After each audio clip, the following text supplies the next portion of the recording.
Bonjour, nous sommes à notre 5e cours de Sipura Maasiot, les contes de Rabbi Nachman, la princesse qui a été perdue.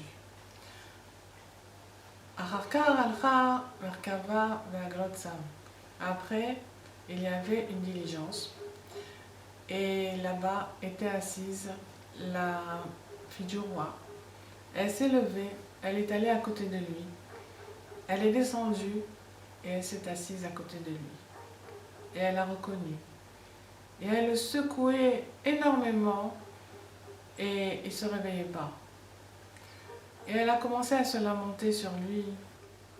Il a fait tellement et tellement d'efforts immenses, pendant tellement d'années, afin de la sortir. Et pour un jour, il n'a pas pu la sortir. Il n'a pas pu me sortir, il l'a perdu. Et elle pleurait beaucoup sur ça. Parce que vraiment, il y a une grande pitié sur lui et sur moi. Que tellement de temps, je suis ici et que je ne peux pas sortir. Et après, elle a pris le foulard qui était sur sa tête et elle a écrit avec des larmes, avec ses larmes, et elle a mis à côté de lui. Et elle s'est levée et elle est retournée dans la diligence. Et elle est partie. Après, il s'est réveillé et il a demandé au serviteur « Echani Ma'olam, où est-ce que je suis dans le monde ?» Alors il lui a raconté ce qui s'était passé et qu'il y avait beaucoup de diligences qui sont passées et qu'il y avait là-bas une certaine diligence et cette femme qui est descendue, tout ça, et qu'elle a beaucoup pleuré sur lui et qu'elle criait qu'il y a une grande pitié sur lui et sur elle. Et à un moment donné, il a regardé et puis il a vu le foulard qui était à côté de lui. Il a demandé d'où ça vient ça. Et il lui a dit qu'elle a écrit avec ses larmes. Alors il a pris le foulard, il a levé en face du soleil et il a commencé à voir les lettres et il a lu ce qu'il y avait écrit là-bas, toutes ces lamentations, et que maintenant elle n'est plus là-bas, elle n'est plus dans ce palais-là, mais il faut qu'il aille demander la montagne d'or avec le palais de Margaliot. Ce sont des pierres précieuses. Là-bas tu me trouveras. Alors il a laissé son aide et il est allé tout seul pour la chercher. Il est allé pendant des années pour la chercher, pour la demander. Et il s'est dit que, bon, finalement, c'est pas ici que je vais la trouver. Où est-ce que je vais trouver une montagne en or avec un palais en pierres précieuses? Parce qu'il connaissait la carte du monde. Et il savait qu'il n'existe pas une chose pareille. Donc, il s'est dit, je vais aller dans les déserts. Et il est allé la chercher dans les déserts. Des années et des années. Donc, il a vu. Il s'est dit, c'est pas possible, c'est pas dans ce monde. C'est virtuel.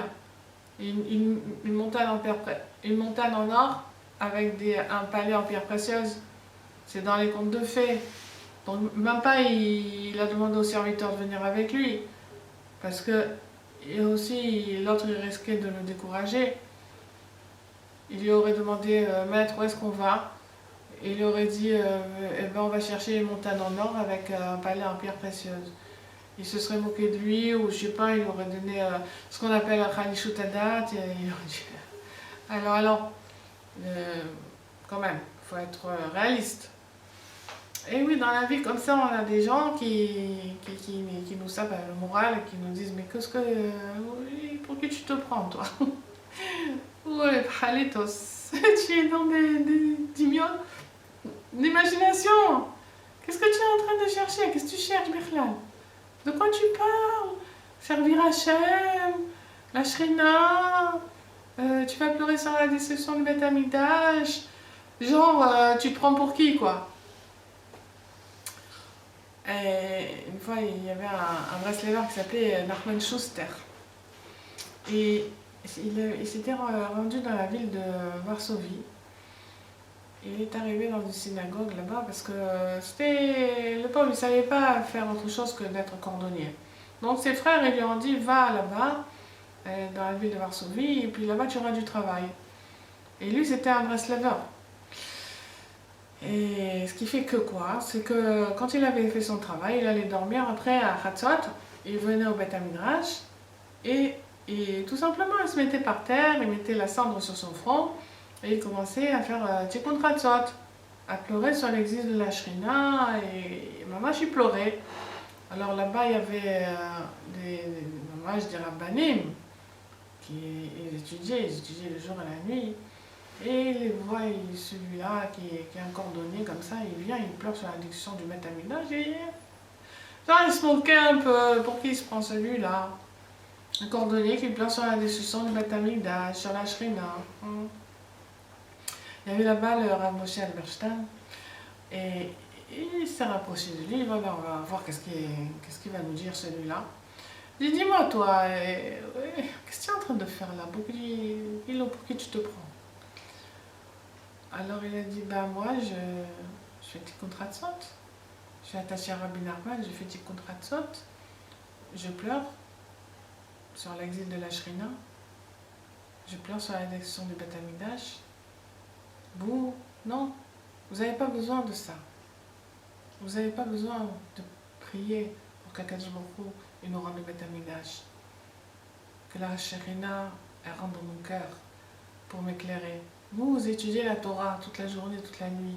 Vous n'avez pas besoin du Beth Amikdash. Vous êtes déjà proche d'Hachem. Dans votre tête, vous êtes déjà proche d'Hachem. Vous avez tout ce qu'il faut. Rien ne vous manque.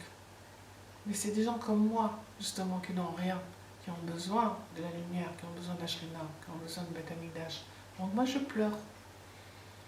Alors quand Rabbi Moshe Alberstein il a entendu ça, il s'est dit...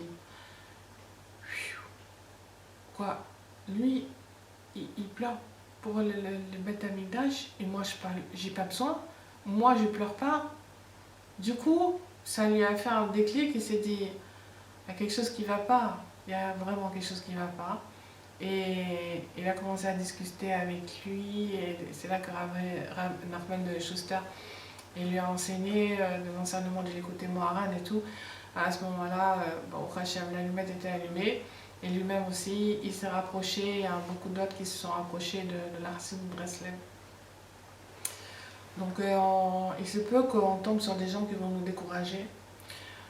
Et il faut savoir que soit on les entraîne avec nous, soit on les laisse.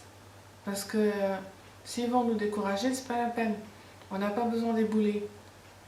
Il y a des gens que, oui, on a les possibilités de rapprocher. Et il y a des gens qu'on n'a pas la possibilité, ou c'est pas leur moment, ou c'est pas ça qu'ils cherchent, ou c'est pas leur langage. On les juge pas, on les juge pas. Chacun il est attiré là selon son neshama, selon la racine de chaque neshama. Donc on les laisse faire leur chemin. De toutes les façons, celui qui va être attiré par Rabbi Nachman, c'est parce qu'il a été attiré par Rabbi Nachman. C'est Rabbi Nachman qui fait le travail. On pose la question des fois, on dit mais pourquoi vous ne faites pas au Farasta comme ils font les Lubavitch? Quand même, vous avez une chassidoute comme ça et tout, quand même vous désirez que les gens ils se rapprochent et qu'ils deviennent des chassidim, non?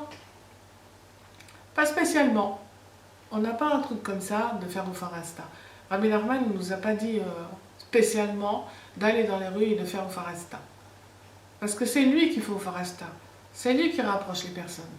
Quand il estime qu'il y a une personne qui doit se rapprocher de lui, il sait ce qu'il a à faire, il va et le fait. C'est vrai qu'il a dit ne soyez pas comme des arbres secs, ayez des talmidim, faites des talmidim, ne gardez pas tout pour vous. Mais disons que c'est pas le sujet principal de la Chassidut Breslev, de faire des Mekouravim, de faire encore des Chassidim et des Chassidim. Rabbi Nachman, il a dit, moi j'ai pas besoin de nouveaux Chassidim. C'est celui qui veut se rapprocher, il se rapproche. Celui qui veut pas, il peut pas. On va forcer personne. Donc si on voit des gens qui vont nous encourager et qu'on sent quand on leur dit des paroles, alors ils vont aimer et ils vont avancer avec ça, il faut parler. Alors Rabbi Yitzhak et Bandar, ils nous donnaient un signe. Ils disaient voilà, comment je vais savoir maintenant si une personne elle veut ou elle veut pas? Le signe, c'est que si la personne elle t'écoute. Si la personne elle t'écoute, alors tu peux lui parler. Si elle parle plus que toi, c'est un signe que c'est pas pour toi, c'est pas pour elle. Donc tu laisses tomber. Donc quand on va à la recherche de notre identité, la recherche de notre neshama, la recherche de notre kesher avec Hachem, la recherche de notre vitalité, il faut avoir confiance. Ah, ça ressemble à une montagne en or? Oui, ça ressemble à une montagne en or. Ça ressemble à un conte de fées? Oui, ça ressemble à un palais de perles précieuses. Et alors, pourquoi pas? C'est permis de rêver. Et ça va devenir une réalité. Tout est permis. Pourquoi pas? Puisque Rabbi Nachman il en parle, ça existe. Cette montagne en or, cette Torah en or, et ces tables de la loi en pierre précieuse, elles ont bien existé, elles existent encore, elles sont là, elles sont dans ce monde, elles sont en potentiel. Il faut aller, il faut les chercher, et on va les découvrir. Oui, la montagne en or, l'Ar Sinaï, la pierre précieuse qui était les Luchot Abrita. Là-bas sont gravées les paroles d'Hachem. Elles existent, il faut le croire, puisque Rabbi il nous le dit dans le Sipur Maasiot. Il faut aller et ne pas avoir peur, ne pas avoir honte.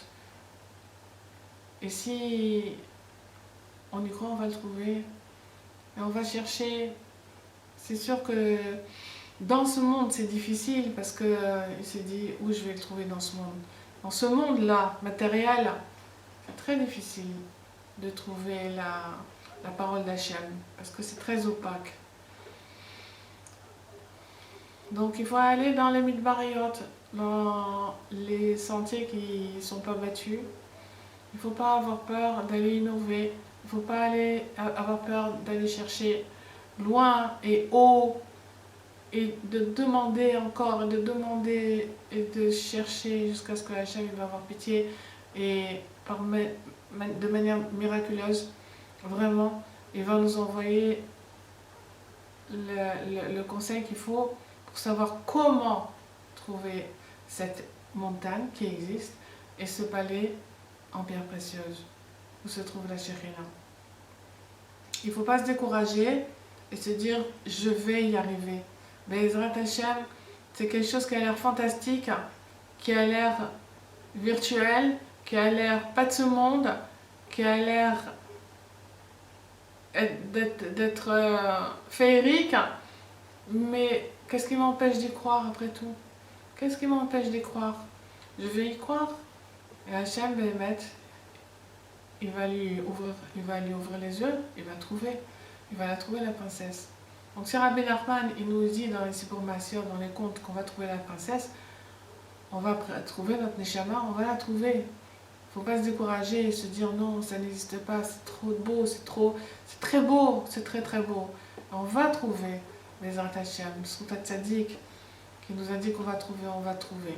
Et il va nous expliquer comment.